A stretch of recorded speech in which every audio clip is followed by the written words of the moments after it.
Bueno, este año cumplo 36 años en Ferreicorp, Ferreiros, luego nos hemos evolucionado a una estructura corporativa, 36 años. Y me acuerdo cuando arranqué, entré para quedarme poco tiempo porque quería hacer una maestría, yo soy economista, quería hacer una maestría en desarrollo.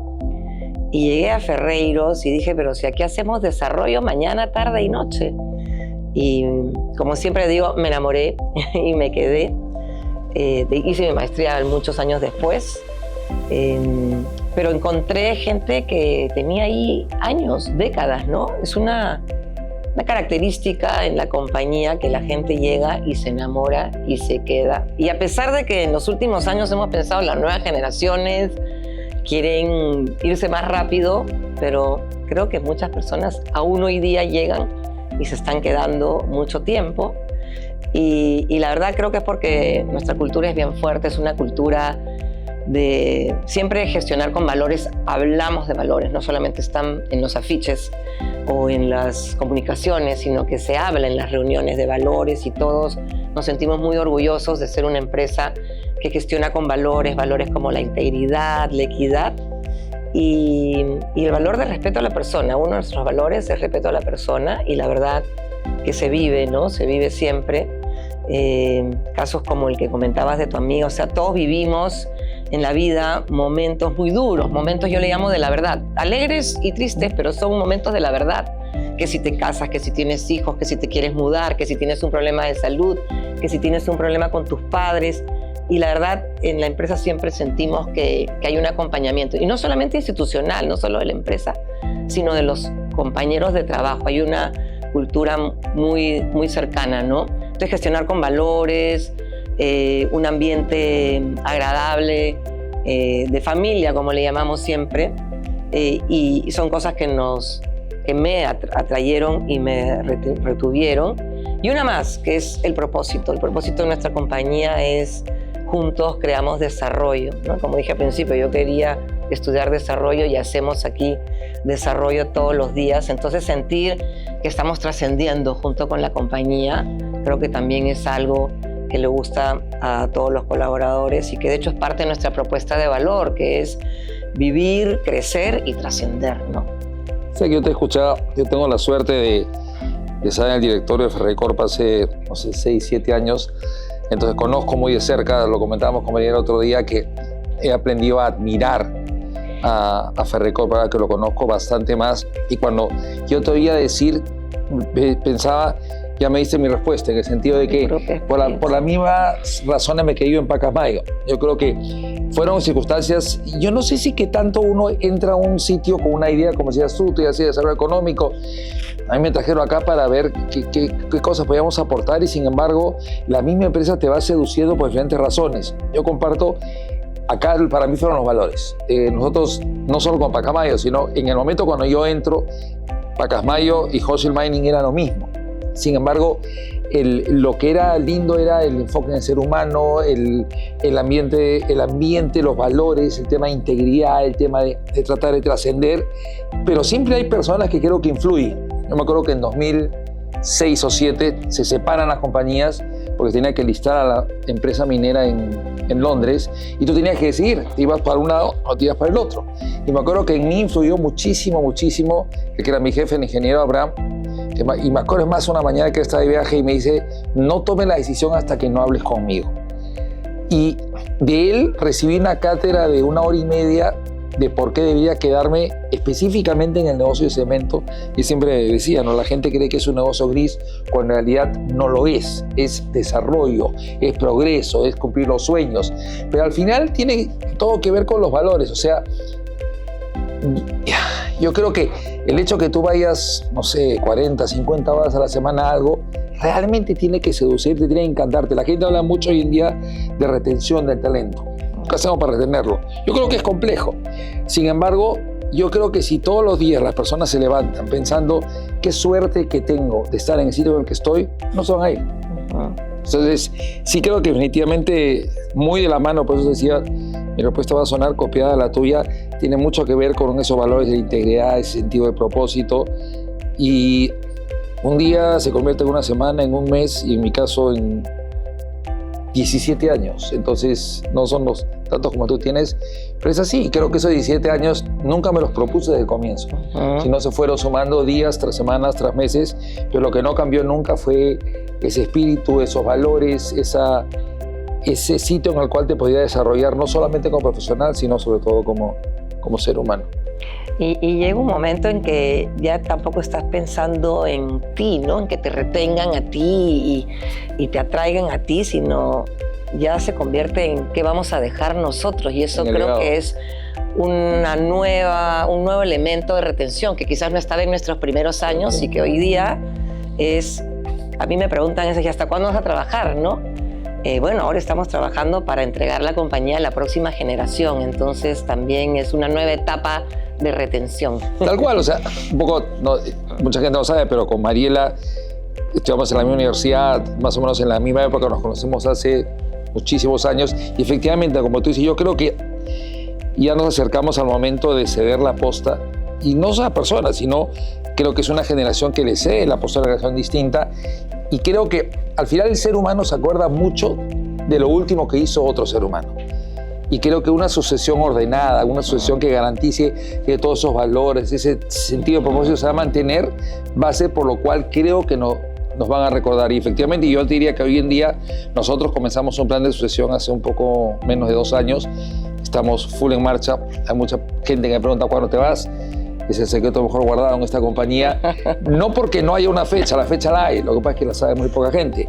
Pero sí creo que es en esa misma tónica de esos valores que haga que la gente que nos reemplace, ya sea en Ferreycorp acá, tenga pues esa gana de quedarse un muy buen tiempo para hacer un trabajo más trascendente.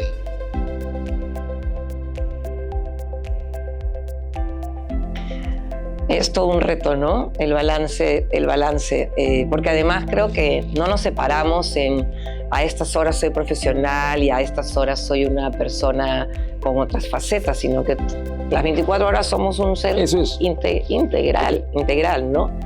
Pero claro, conforme uno asume más responsabilidades, en realidad desde que entras a trabajar, porque a todo nivel el trabajo es muy relevante, y consume mucho tiempo y esfuerzo, pero hay que querer, ¿no? Hay que querer darte espacio para todo lo que te realiza, todo lo que te entusiasma, y hay que ser consciente que no podemos hacer todo solos, todo es con equipo, todo es delegando, y en todo, ¿no? En lo personal también, tener un equipo en casa, ¿no?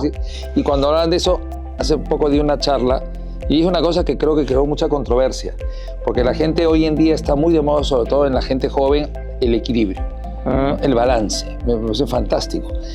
Bajo mi visión, que creo que mucha gente la considera arcaica, para mí el equilibrio o el balance es una aspiración, no es un derecho.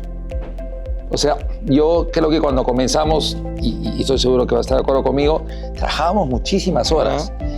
Con el avance del tiempo fuimos ganando equilibrio, pero no es un derecho consagrado en la Constitución. Yo creo que es una cosa que te vas ganando en base a tu propio esfuerzo, y definitivamente en el camino vas sentando prioridades, vas aprendiendo, y lo que te decías, creo, mi experiencia, si llegas a ser CEO o lo que fuera, el trabajo te persigue. Realmente, tú puedes... Es 24/7 porque si hay un problema importante, a nadie le importa si no es de la mañana, no de la noche, o a qué hora saliste. Entonces, es una combinación, el balance. Yo creo que saber decir que no es fundamental, saber decir que no. Priorizar. Lo que hablamos ahora hace un rato, ¿no? Tú dices, ya sabes que Aitana, mi nieta, quiero hacer esas cosas, hay que priorizar, porque te has ganado el derecho a priorizar. Y entender que tienes que tener equipos en todo ámbito de cosas para que puedas hacer, si no es imposible, ¿no? Sí, y mira, creo que se habla mucho del balance en las empresas y qué va a hacer la empresa para darnos balance. Poco se habla de qué hacemos en las familias, qué conversamos en las familias para darnos balance, ¿no? Y creo que tiene que hablarse con los padres, con los hijos, los hermanos, los esposos, las parejas, de cómo nos vamos a repartir las tareas. Así como en la empresa también nos repartimos tareas y tenemos un equipo y delegamos, lo mismo en casa. Y yo sé que a muchas mujeres nos molesta la frase en que te ayudo. No es en que te ayudo, es que me toca y que nos toca y que, ¿no?, a cada uno hacer. Entonces creo que también le hablo a las mamás mujeres que se empoderen de tener esta conversación, no solamente con su jefe, con sus equipos de trabajo, sino también en casa. Y lo otro es que hay épocas, ¿no? Hay momentos en los que hay una sobrecarga de trabajo y de repente, como nos pasaba en la universidad, yo cuando estoy sin tiempo para nada y casi no duermo, digo, bueno, pero así era en la universidad. Exacto. Nos amanecíamos y de ahí nos íbamos a dar el examen. No era todos los días, era en la semana de finales. Entonces, cuando tengo así una semana estresada, que duermo poco, digo, bueno, es como mi semana de finales y aquí estamos. Pero, y va a pasar, y la siguiente semana de repente me tomo un día para recuperar las horas de sueño y de relajo. Pero en esa época, o sea, cuando tú tenías que dar un examen de econometría y habías estudiado toda la noche, no te hacías la pregunta, ¿dónde está el balance en mi vida? No estaba en nuestro chip. Creo que hoy en día, para bien, los chicos, las chicas tienen una mirada más holística, más compleja, más completa de la vida. Creo que a veces se les pasa un poco la mano, pero sí creo que van a ser seres humanos más felices algún día. Pero como dices tú, lo decías en la anterior parte, o sea, hay días buenos, días malos. La vida no te pregunta cuándo quieres un día bueno o un día malo. Te lo da. ¿Cómo reaccionas frente al día bueno, día malo? Depende, pero sí creo que y por último, y el balance, la definición de balance es distinta en cada persona. Hay unos que les gusta la familia, el deporte, el trabajo. Hay unos que no les gusta hacer nada. Su balance, tienen el derecho, pero sí y yo no sé si al final uno llega al balance que quiere, porque la vida no te va a dejar. Tú crees que tienes todo ordenado y la vida te juega, no sé, te da una pandemia o te da algo distinto y dentro de eso tienes que siempre, creo yo, tener la actitud de tener una buena vida. Y de disfrutar, ¿no? De disfrutar lo que hacemos, tanto en el trabajo como en la familia, como en la actividad recreacional que nos guste. Sí. En todo, o sea, el trabajo no lo veo como una obligación, lo veo como que estoy disfrutando, estoy aprendiendo, me estoy desarrollando, estoy pensando, estoy usando mi cabeza, mis capacidades. Entonces, yo vengo a trabajar, yo me divierto, o sea, a mí me gusta lo que hago. Digamos, la mayor discusión que tengo conmigo internamente es, yo creo que el día que deje de disfrutar tanto lo que hago, será una de las razones por las cuales ya he de irme, pero tienes que encontrar en eso la diversión, las ganas de hacerlo. Tiene sentido. A mí sí me tocó, no lo pensé mucho, o sea, es como, yo me acuerdo mi primer trabajo fue en el Banco Continental cuando todavía era estatal, era practicante. Yo pensé que iba a llegar pues, a tener un trabajo sumamente interesante y me pasé 3 meses sirviendo café y sacando fotocopias, con lo cual hacía un café realmente extraordinario. Sacaste un máster. Y saqué un máster en la velocidad de sacar fotocopias, pero bueno, tenía que hacerlo, tenía que trabajar y de ahí fui a aprender otras cosas y también tenía que estudiar. Pero creo que creo que los jóvenes hoy día se hacen preguntas existenciales que nosotros no nos hacíamos. O sea, tú eras para adelante nomás. Te daban un trabajo, llegabas y ¿qué tenías que hacer? Trabajar. ¿Cuánto te iban a pagar? No, que sí, se verá después. Las preguntas existenciales, creo que éramos, no quiero usar la palabra limitados, pero vivíamos en un Perú distinto, en un mundo distinto, entonces no había demasiado espacio. Casi de sobrevivencia, claro, ¿no? Entonces era, oye, tengo trabajo, vamos. Entonces, por ahí yo creo que es el tema distinto, ¿no? Para mí, combinar el estudio y el trabajo fue bien duro. De hecho, fui pateando esta famosa maestría, como no la hice al inicio de mi carrera profesional. Después me casé, tuve hijos, y ser madre trabajadora, creo que antes era más complicado, porque no habían todos los programas que hay ahora, aunque en la empresa vivíamos los valores, así que fui recibiendo facilidades de mis jefes, pero tenía pánico, creo, a estudiar, trabajar y ser mamá. Pero sin embargo salió todo bien. Y entonces cuando hice la maestría, me costó mucho al inicio. Me acuerdo clarito que el primer curso era de lectura veloz y el profesor nos mandó que había que hacer una lectura tomando unos minutos. Entonces yo cerré la puerta del cuarto, me puse a leer con reloj y un hijo me tocó la puerta y yo estaba con la lectura con el minuto. Entonces esa noche dije, ay, yo me voy de la maestría, no la hago. Pero ¿sabes qué? Muchas veces me ha pasado en la carrera nuevos retos que he tenido que tomar, que al principio puede ser que te asusten, que piensas que va a ser mucho y no vas a poder, y la verdad que pasas el primer día, el segundo día y todo fluye, ¿no? Así que me pude organizar muy bien, delegar en la oficina muchas cosas, me mantenía al tanto de las más importantes Y lo mismo en casa, ¿no? También. Sí, la gran ventaja entre todas las tareas. Cuando te pasa esos momentos en que sientes que tienes demasiadas cosas que hacer, que no tienes tiempo para pensar en todo lo que tienes que hacer. Estás en modo hacer. Entonces, como dices tú, tengo que aprender a leer, tengo que cuidar al hijo, y ahí solamente tienes que ir avanzando. Entonces, al final, regreso a lo mismo. Las dudas existenciales, que creo que son importantes, las preguntas que uno se hace, se dan fundamentalmente cuando tienes el tiempo para hacerlas.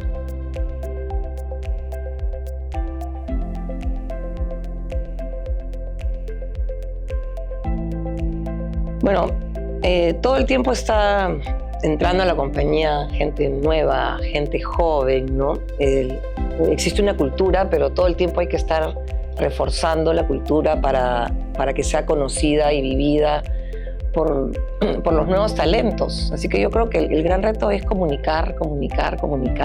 Y no solamente comunicar por escrito, con comunicados, sino este tipo de herramientas que están usando, los felicito. Y no solamente a través de cámara, sino presencial, y no solamente está en la figura del CEO, sino de todos los líderes, ¿no?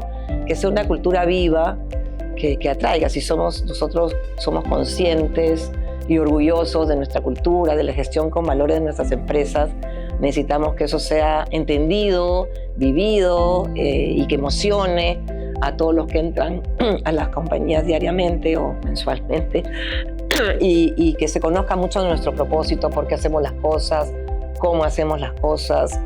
La verdad que hoy día en el Perú yo creo que las empresas formales tenemos un lugar privilegiado para captar talento, porque hacemos las cosas muy bien, ¿no?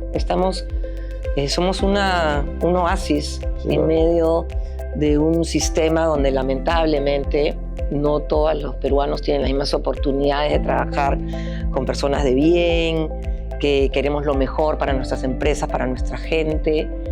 La verdad que eso es un lujo que a veces no es del todo entendido, y que otra vez en estos espacios de reflexión del ser humano, sí, estoy segura que se valora lo que ofrecemos en empresas como Pacasmayo y Ferreycorp. Yo creo que sí, yo creo que definitivamente también hay dos ideas, creo, centrales. Una es predicar con el ejemplo.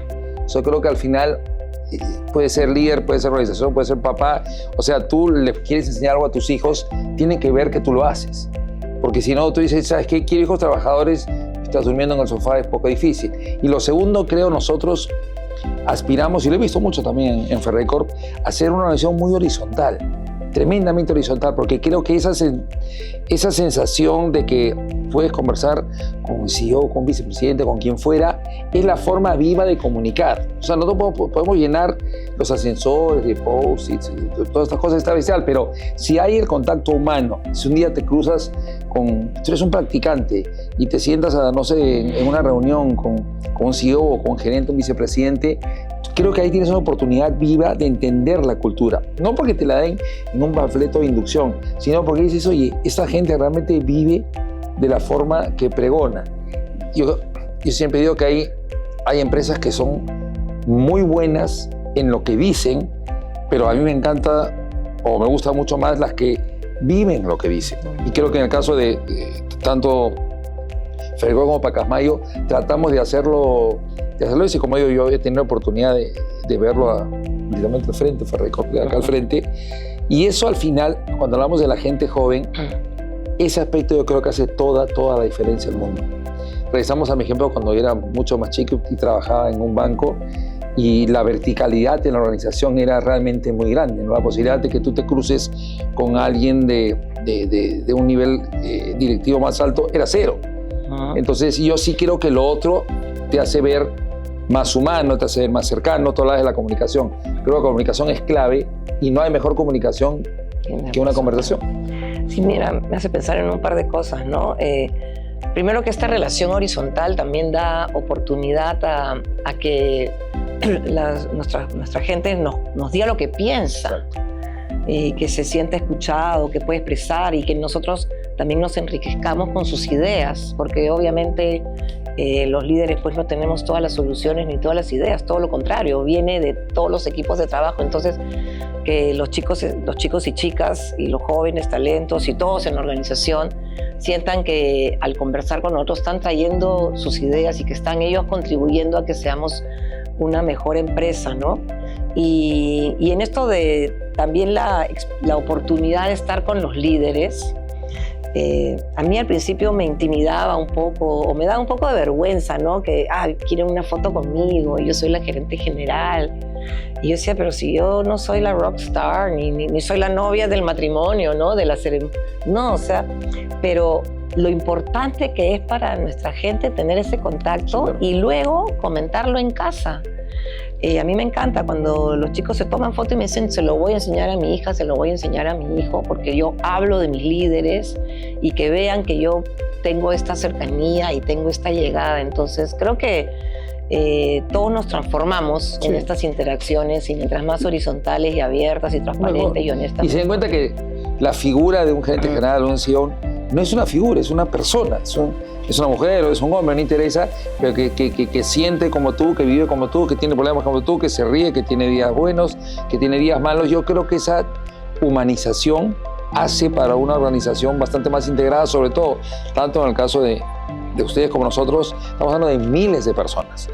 Miles de personas. Entonces, realmente es imposible que uno conozca a miles de personas, pero sí es posible que uno inspire en esas miles de personas. Y lo que tú dices, o sea, a mí me ha tocado cuando visitamos nuestras sedes en el norte o alguna celebración de Año Nuevo que he decidido, este año lo voy a pasar con la gente, no sé, de Chimbote, de Piura. Realmente es un evento y lo que creo que nuestros colaboradores no se dan cuenta a veces, como dices, te pide la foto, todo. Yo considero que más es lo que me nutren a mí, inclusive. Porque tú sales reforzado diciendo, oye, qué linda organización estamos haciendo, cuánta gente comprometida y al final tú, es más lo que creo ellos te suman a ti que lo que tú les puedes sumar a ellos. Sí. Justo mañana en la mañana tengo un desayuno, hacemos una vez al mes con los colaboradores que han sido destacados por su jefe, ¿no? Entonces el premio es un desayuno conmigo. Y la verdad que yo saco muy lindas ideas, escucho lo que sienten, lo que piensan, los aportes, ¿no?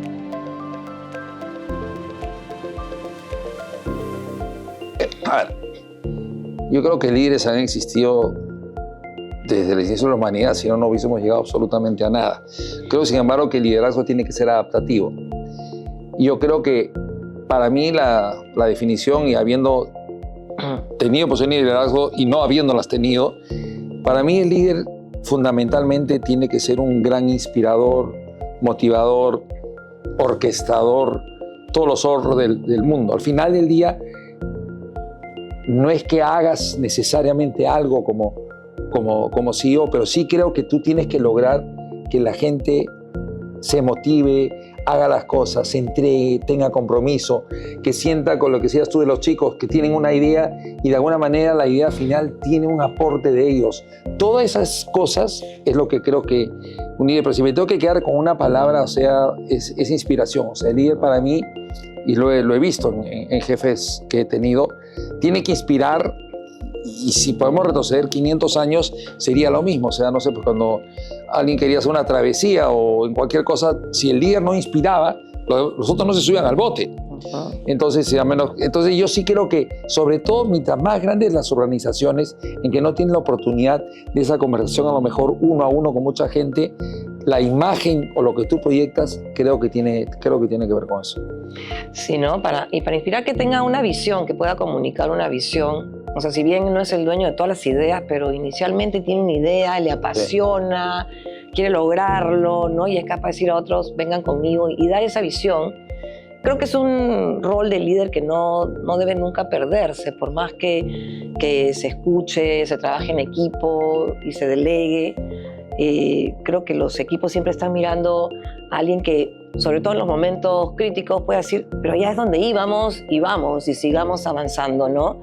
Y que otros quieran ser parte de ese viaje.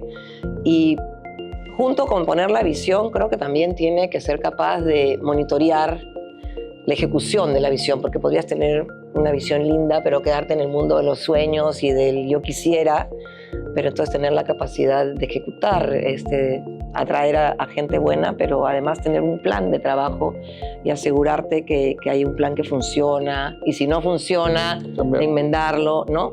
Y en el camino, contar, comunicar, que la gente siga entendiendo de a dónde dijimos que íbamos, de repente vamos a cambiar el rumbo por tal o cual razón, y que todos se sigan sintiendo parte de, ¿no? Entonces, poner la visión, monitorar la ejecución, comunicar, creo que son elementos claves del líder. Y tú tocas un tema que creo que es fundamental al final, y creo que lo hemos hablado, inclusive hay una idea o un concepto que creo que es muy cierto, que es la soledad del CEO, porque al final del día tú necesitas quien corta el cake. O sea, al final del día, si hay una discusión, si hay diferencia, y yo lo aprendí muchísimo en la pandemia. La pandemia, que ha sido para mí, al menos en la época profesional, más dura, por muchísimas razones que tocó, en que definitivamente venía la información y venían las cosas y venían las prioridades y venían los problemas. Además, solo eran problemas, pero eventualmente yo creo que la organización voltea hacia el líder para que el líder diga, oye, es por acá o es por allá. Y ese es el rol del líder. Yo siempre digo, los líderes no toman muchas decisiones, probablemente, las toman los equipos, pero las pocas que tienen que tomar ellos son absolutamente trascendentales. Y eso para mí hace la diferencia entre un líder y un jefe. El líder tiene que, como dices tú, vamos a inspirar, hacer cumplir las cosas, convencer a la gente que haga algo, y no es la cantidad de las decisiones que tienen que tomar, pero es la profundidad y el impacto que esas decisiones van a tener en una organización, y van a tener en una segunda cosa, en el respeto que ese líder genere. Porque al final del día todos se quieren subir en un bote con un rumbo claro. O sea, puede haber tormenta, pero si tú estás en el bote y te das cuenta que no es que es tormenta, es que el líder, el capitán, no tiene idea de dónde está yendo, eventualmente la gente se baja del barco.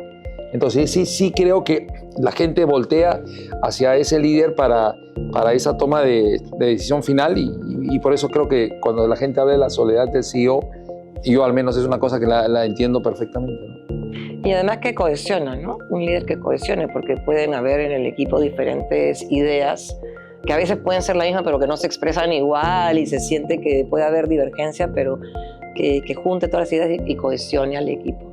Y sí, pues quizás ha cambiado un poquito la figura de los líderes en el tiempo. Yo tuve el privilegio, la suerte que en Ferreyros siempre hubo, cuando llegué el líder Óscar Espinosa, el gerente general, tenía todas estas características y nos inspiraba mucho, y quizás es la razón por la que muchos nos fuimos quedando, y siempre nos daba seguridad al equipo, y con buena comunicación y todos los elementos que hemos hablado, pero quizás no era esa la norma.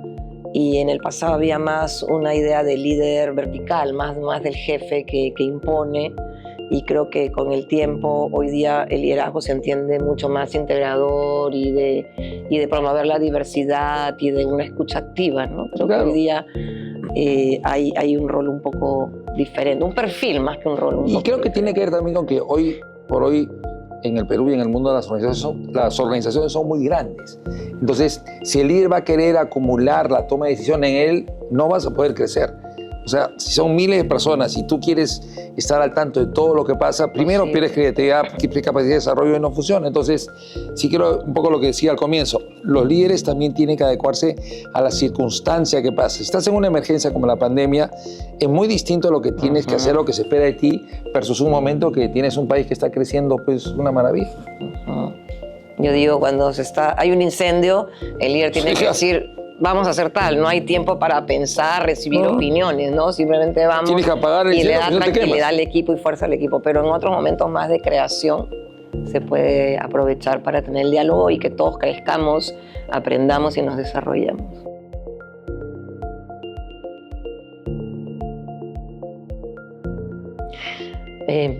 Bueno, en nuestra estrategia la sostenibilidad es bien visible, ¿no? Es parte de la estrategia, parte de este propósito de juntos creamos desarrollo, con lo cual desde el propósito inspiramos a que lo que hacemos no es solamente las operaciones del día a día para generar los estados financieros y la rentabilidad, sino para generar este impacto en el país y en los otros países, además de Perú, que operamos.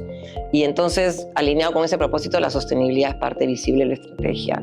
Desde estar constantemente evolucionando el portafolio de productos y servicios, y eso lo hacemos con nuestros fabricantes, ellos también tienen la sostenibilidad como parte de su estrategia y hoy en día, en toda esta era de la transición energética, estamos viendo una conciencia y un plan de trabajo para tener un portafolio más ecoamigable. O sea, partimos desde ahí, el dar las reparaciones a los equipos para que tengan segunda, tercera, cuarta vida y así menos consumo de materiales, y en el desecho de nuestros residuos que se manejan pues en 60 lugares de operación. O sea, si la sostenibilidad no es parte de la estrategia, es difícil que lo vivas porque no la puedes manejar centralizadamente en la oficina ni del gerente general ni de la gerencia de sostenibilidad, sino esto tiene que percolar por todas las operaciones. Entonces hay que asegurarse que la idea y las metas bajen luego a todas las operaciones, en el manejo de residuos, en el consumo de agua, en el consumo de energía y también en las actividades que tenemos con diferentes ámbitos de la sociedad, como en nuestro caso, que son los operadores, los técnicos, los jóvenes universitarios, que tenemos una serie de actividades, ¿no? Entonces, la verdad que es parte de nuestra gestión diaria. Y es interesante porque yo creo que en no es un mundo empresarial, en la humanidad en general hay términos como que se ponen de moda, sin embargo son tan antiguos como las personas. O sea, la sostenibilidad, digamos, yo no creo que haya habido civilización que no haya pensado, oye, tengo que ser sostenible porque si no dejó de existir. Lo que pasa es que creo que hoy en día es un concepto mucho más aterrizado. O sea, yo creo que la sostenibilidad no es una herramienta, no, es parte central del negocio. Y creo que todavía hay empresas que le falta entender, si no tenemos la sostenibilidad en el modelo mismo de negocio, no vamos a ser sostenibles. Ahora, la sostenibilidad pasa por una serie de cosas. En Tailandia dijeron una cosa interesante: el enemigo más potente del medio ambiente no es el CO2, no es la contaminación, es la pobreza. Y me pareció absolutamente cierto, porque la gente que no tiene recursos tiene que apelar a cosas que acaban complicando el medio ambiente. Entonces, yo creo que la sostenibilidad tiene que estar orientada a que las empresas, los países, todo, realmente cuenten con oportunidades, con políticas, con planes que hagan que podamos eliminar en algún momento la pobreza, que es lo único que va a hacer sostenible el ser humano. Tú mira, no quiero entrar en el terreno político, pero parte del problema político y de la casi bipolaridad que tenemos es que la pobreza sigue estando muy presente en muchos países. Entonces, de esa manera no vamos a tener naciones ni planeta sostenible si no erradicamos la pobreza. Entonces, sí me pareció un enfoque interesante eso, ojo, y con eso vamos a la diversidad del medio ambiente, de mil cosas, pero definitivamente no olvidarnos que cuando hablamos de los propósitos, nosotros construir unidos el futuro que sueñas, creo que no existe organización seria y correcta y con valores que no tenga al ser humano al centro del propósito en sí. Pero yo creo que para eso, para que la sostenibilidad funcione, es que este ser humano tenga pues una calidad de vida por lo menos decentemente buena, ¿no? Sí, y la sostenibilidad pues que se habla del ESG, si es en inglés, ¿no? Medio ambiente, la parte social y la parte de gobierno, aborda mucho del desarrollo de la gente, ¿no? Otra vez, del desarrollo de nuestros colaboradores, que su empleabilidad y la posibilidad de que ellos sigan trayendo valor a su familia por toda su vida, ¿no? Entonces, desarrollar nuestra gente, desarrollar nuestros proveedores. ¿Cuántos proveedores tenemos medianos, chicos en nuestra cadena de valor? Y trabajar por ellos justamente para impactar en la empleabilidad y la reducción de la pobreza en el país. Entonces, yo creo que no hay que descuidar el medio ambiente, pero trabajar mucho en la parte de las personas hoy día es vital para nuestros países. Totalmente de acuerdo en lo que dices tú. Creo que las empresas grandes, como el caso de las nuestras, tienen, no sé si el doble, la palabra, o el triple de responsabilidad de tratar de incorporar, como dices tú, proveedores, oportunidades laborales que sean pues para todos. O sea, porque definitivamente si queremos tener un país más justo, yo creo que tenemos que partir en darle medianamente oportunidades. Nosotros tuvimos la suerte de estudiar en una muy buena universidad, en buenos colegios. Eso te fue condicionando a lo que fuiste logrando después. Nadie niega el esfuerzo, pero hay mucha gente que no estuvo en el punto de partida, entonces es muy difícil pedirle eso. Entonces sí creo, siendo lo que tú dices, que las empresas grandes tienen una responsabilidad extra de hacer un esfuerzo extra para incorporar a proveedores o personas que a lo mejor no han tenido las oportunidades que hemos tenido nosotros. ¿Tú qué dirías? para poder copiarme. Sí, no, yo escogería la que me tocó. Para ir contigo y conozco a alguien, aunque sea, puede ser porque ya somos dos que nos conocemos. Yo escogería la que me tocó, porque la verdad que no soy una persona de pensar, ay, hubiera querido, tal, o sea, soy muy de... Me acuerdo que en mi promoción, en mi colegio hubo una promoción que su lema era florece ahí donde fuiste sembrado, ¿no? Era en inglés, bueno. Está bueno. Pero yo volvería a escoger mi época. La verdad que además nuestra época ha sido bien cambiante, ¿no? Hemos estado de niños con un gobierno militar, después el regreso a la democracia, épocas de hiperinflación, épocas de terrorismo. La verdad que hemos tenido muchas épocas en nuestro país, épocas de bonanza económica, y creo que nos han fogueado, ¿no? Hemos vivido de todo. Entonces nos han fogueado y además nos han permitido dar lo mejor de nosotros, ¿no? Ante cada crisis siempre damos lo mejor de nosotros. Tú como mencionabas ahora, yo regresé de mi maestría en el año 89. Penúltimo año, primer gobierno de Alan García. Hiperinflación, terrorismo. O sea, realmente eso no era foguear, era la posibilidad que te quemes era bien alta. Entonces, cuando a mí me hablan que hoy en día tenemos una coyuntura compleja, que ojo, sí la tenemos, para mí no se acerca a la complejidad de ese momento, en que tenemos un país en que las oportunidades eran mucho menores. Pero es súper valioso de cuatro, voy a usar de Florencia donde te tocó, pero yo sí tengo que pensar, sin una lógica, a mí me gustaría haber nacido en la época hacia 1815-20, cuando se gesta la independencia del Perú. Porque creo que, es ilusión, es toda una fantasía, pero creo que en esa gesta independiente, que cuando uno la estudia fue bien particular, hubiese habido más oportunidad de entender qué queríamos hacer para adelante. No bastaba con independizarse. Tú hablabas hace un rato de la visión de un líder. Yo creo que uno de los problemas que tiene el Perú hasta el día de hoy es que no tenemos una visión similar de lo que queremos como nación. Llevamos 200 años en este negocio. Entonces, sí me hubiese gustado participar en ese tiempo, no tanto para que me anden clavando un sable, pero sí para entender qué es lo que queremos hacer como nación. Y en ese momento, que era realmente un país en cuanto a población muy chico, creo que hubiese sido bien interesante sentarse para tratar de pensar en una idea común de hacia dónde queremos ir como nación. Y no sé, no sé si hubiese sido peor o mejor, pero si tuviera que elegir una época, creo que elegiría esa. Es como estar en ese momento constitutivo, ¿no? Claro, exactamente. Y bueno, creo que tenemos nosotros la obligación, ¿no?, de volverlo a recrear, ¿no? Sí. Y entonces nos toca vivir esta época. Yo la vez pasada me ponía a pensar en cuál es mi propósito. Me preguntaron, ¿cuál es tu propósito?, ¿no? Entonces, así como no escribí mi carrera en un papel, qué puestos quiero tener, tampoco escribí mi propósito en un papel. Pero estuve reflexionando y llegué a la conclusión que mi propósito, la verdad, era bien alineado con el de la compañía. Juntos creamos desarrollo. El mío es también aportar donde me pongan, ¿no? Y creo que es una mezcla de mis capacidades. Tengo capacidades analíticas, de ejecución. Me gusta estar con la gente, así como también me gusta mi soledad y mis momentos de silencio me encantan, pero disfruto estar con la gente.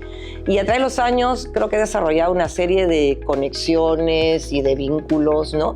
Entonces digo, bueno, junto mis capacidades con lo que me gusta y con lo que he ido desarrollando, los vínculos y lo que el país necesita, y tengo tanto que aportar, que es estar ahí donde se necesita de capacidad intelectual, de ejecución, de relación, ¿no? Entonces, creo que los líderes quizás todos nos parecemos un poco en eso, y que tenemos hoy día la oportunidad de recrear ese momento constitutivo. Estamos en un momento tan crítico para el país que uno hubiera pensado 200 años después del año en que tú quisiste estar, tener que volver a plantearnos qué queremos como país, qué queremos como ciudadanos, ¿no? Entonces, así que vamos a hacer un momento ahora en el 2024. Yo creo que, y coincido plenamente, lo hemos hablado muchísimas veces, coincido plenamente en el tema casi refundacional que tenemos. ¿En qué sentido? En 1821, o no sé, cuando toda la gesta libertaria, había que fundar una nación. O sea, no había espacio para decir, no, yo estoy en otra cosa. O sea, se tuvieron que congregar y hacer lo mejor que se pueda. Yo creo que el Perú hoy en día está en un momento en el que tenemos que, no sé si redefinir la palabra o mejorar o incorporar una definición de nación, pero que realmente satisfaga a la mayor cantidad de gente. Y sí creo que si hemos tenido la oportunidad de tener una carrera profesional importante, tratando de aportar, tenemos una responsabilidad adicional a ser líder de opinión, primero en decir tu opinión. Okay. Yo creo que ya llega un momento en el cual tú tienes que decir lo que piensas, habrá gente que está de acuerdo, habrá gente que no está de acuerdo, pero de la suma de opiniones sinceras, de la suma de opiniones comprometidas con un país, como dices tú, lograremos este momento más constitutivo que tiene. Creo que es la necesidad fundamental. Yo creo que la crisis que tenemos hoy en día, más allá de lo que se ve en la superficie, hay mucho de valores al final. Sí. Hay muchísimo. Entonces, yo creo que en esa labor que me ha gustado constitutiva, tenemos que participar todos y desde el rol que nos toque, lo que no podemos es decir, como yo paso, no hay espacio para yo paso. Como yo te aseguro que en 1921 no había el espacio, pero no paso, o te ponías a un lado o te ponías al otro. Y mira, estamos hablando de retener a nuestro talento en la compañía, tenemos que retener al talento en nuestro país, ¿no? Está bien que los chicos vayan, estudien fuera, aprendan, vean el mundo, se les van a abrir los horizontes y las ganas de hacer buenas cosas, pero que regresen al país. Entonces tenemos que retener y atraer al talento peruano en el país, y es una obligación de los líderes, ¿no? Hace unos años no hubieses visto una columna de un CEO, como leías una de Juancho Stossel sobre el turismo hace poco, y en general muchos otros CEOs que yo admiro y respeto profundamente, pero comienzan a tomar posiciones que creo que al final del día es importante. O sea, la gente estará de acuerdo o no estará de acuerdo, pero tú, si tú no cuentas una historia o no intentas dar tu opinión, alguien más la va a contar por ti. Entonces sí creo que hay una obligación más que nunca en este momento.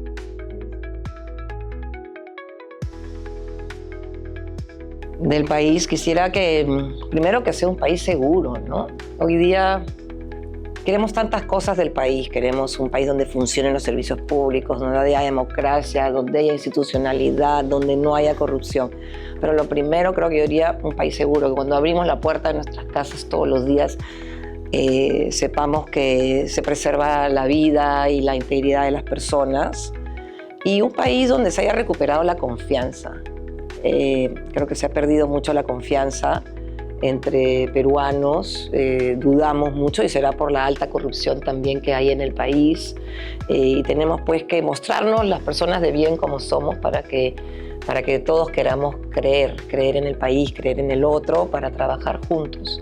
Y un Estado fuerte, donde haya mayor institucionalidad, donde los líderes a los que elegimos realmente trabajen por el bien del país. Da una pena ver personas que han sido elegidas para trabajar al servicio del país. O sea, nadie te obliga a hacerlo, ¿no? Si uno se postula para algún puesto público es porque quieres trabajar por el servicio del país, y terminan trabajando por sus propios intereses. Entonces, un país con un Estado mejor, con mejores cuadros, que realmente podamos darle a todos los peruanos mejor educación, mejor salud, mejores servicios, la gente que se pasa horas en el transporte, ¿no? Entonces, un país que ofrezca oportunidades para todos. Yo creo que la palabra clave ahí es oportunidad, ¿no? Nosotros hablamos mucho hoy en día, en el mundo se habla de ir a la carbono neutralidad. Queremos que las emisiones sean cero. ¿Por qué no decimos mejor, queremos que la extrema pobreza sea cero? Porque yo insisto que creo que la pobreza es el problema más grande, y creo que si yo avanzara 20 años, coincido plenamente contigo, un país en que nuestros nietos puedan salir tranquilos, y un país en el cual haya por lo menos una idea común de hacia dónde queremos ir. Y yo soy de los que cree que cuando la gente le pide cosas al país, yo siempre digo, el país no es una persona. Yo no conozco al señor país, no me lo han presentado. El país es la suma de los esfuerzos individuales de 33 millones de personas. Entonces, tratar de encontrar esos 2 o 3 puntos en común, que el Perú siempre los tuvo. Ojo, tenemos 200 años de democracia, somos jóvenes, pero acá estamos. Pero encontrarlos dentro de la democracia y el Estado de Derecho. Yo creo que eso, yo sí creo que estamos a nivel mundial en un momento sumamente complejo, en que ya no se trata si yo pienso izquierda o derecha, se trata yo quiero democracia o yo quiero un régimen que no sea democrático. Entonces la democracia creo que tiene mil falencias, sin embargo no se me ocurre un mejor sistema de gobierno. Pero parte de la democracia, todas las de tener líderes que aporten, líderes que no sean corruptos, todo. Creo que la democracia que más le conviene a un país como el Perú es la participativa, en el sentido que todos hagamos algo. Lo que dices tú, que la gente dé su opinión y al final tener en 25 años un país, como digo, con 3 o 4 ideas más comunes que los peruanos compartamos.